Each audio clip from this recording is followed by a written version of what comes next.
Bienvenue dans cette nouvelle capsule. Alors, les relations au travail ne sont pas toujours parfaites. Souvent, vous vous entendez relativement bien avec une majeure partie de vos collègues, à part un peut-être. Il y a généralement au moins un collègue avec qui le courant ne passe pas. Et c'est juste cette seule personne qui peut pourrir vos journées. À la fin de cette vidéo, vous saurez comment faire face à des collègues difficiles. En tant que thérapeute, j'ai souvent reçu des personnes qui avaient développé des pathologies graves provoquées en fait par de mauvaises relations avec un collègue de travail. Alors généralement, bien sûr, ces gens-là n'en sont pas conscients.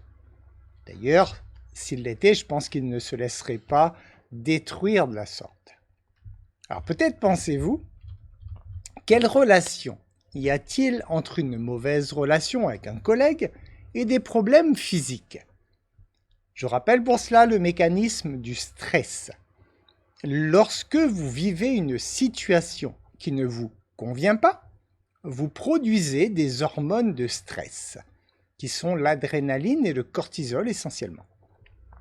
Ces hormones se transforment en poison dans votre corps et créent des pathologies qui peuvent être très graves, type cancer par exemple.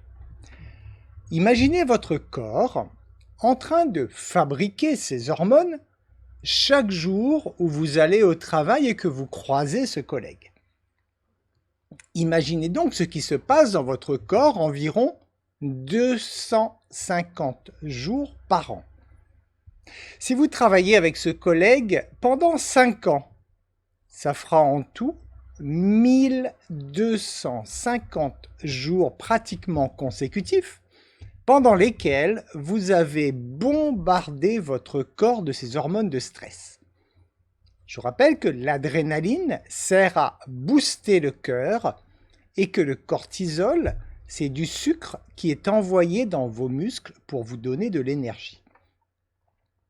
Ce mécanisme naturel de stress, en fait, vous force soit à attaquer, soit à fuir. Je ne suis pas certain que dans le cadre de votre travail, vous soyez en mesure d'attaquer votre collègue ou de fuir votre travail.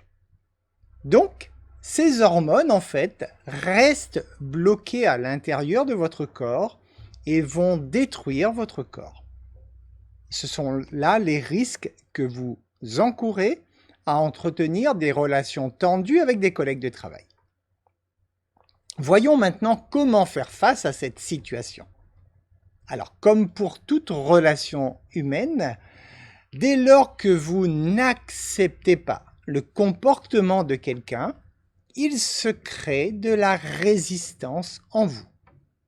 Cette résistance fait que votre corps identifie la présence d'un danger et vous fabrique donc instantanément ces hormones de stress afin de vous donner des ressources supplémentaires.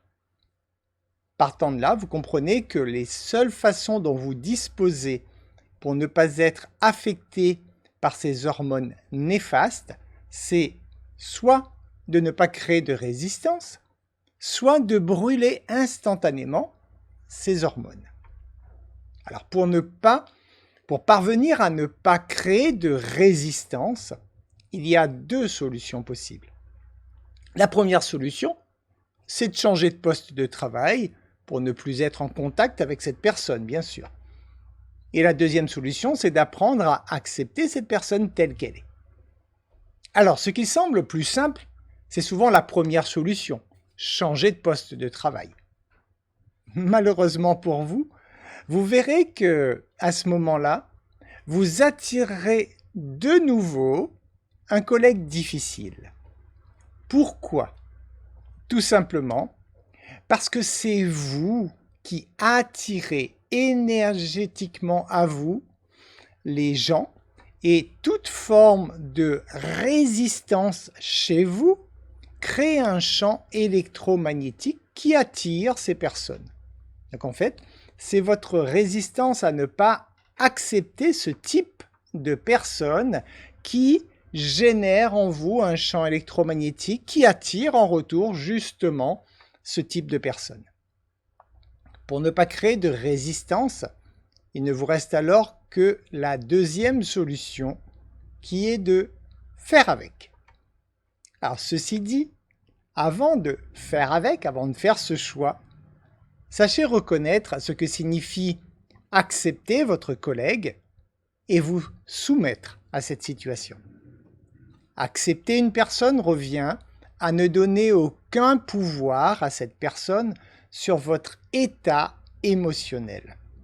C'est-à-dire que sa présence ne vous fait en fait ni chaud ni froid.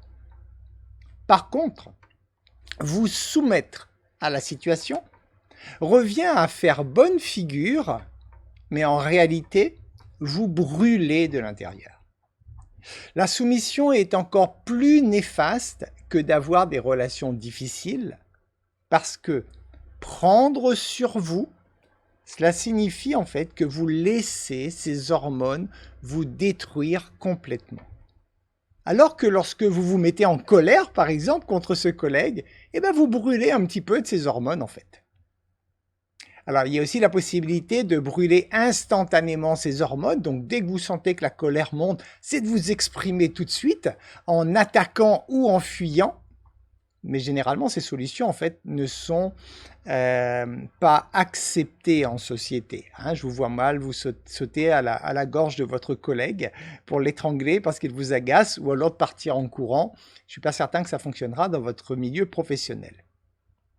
Voici maintenant donc une liste de 10 conseils pour faire face à un collègue difficile.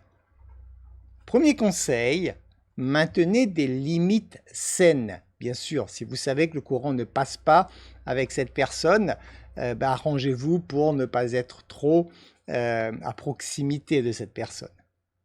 Le deuxième conseil, ne prenez pas les choses personnellement.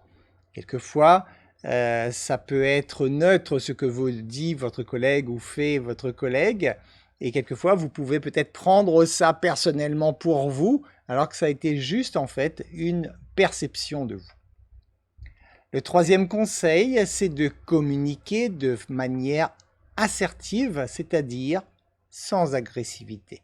Lorsque vous parlez avec cette personne, même si vous ne la sentez pas, restez doux au niveau de vos paroles et restez le plus neutre possible surtout. Quatrième conseil, soyez axé sur les solutions. Bien sûr, s'il y a des choses qui vous opposent, ne vous concentrez pas sur ce qui vous oppose, mais cherchez vraiment des solutions.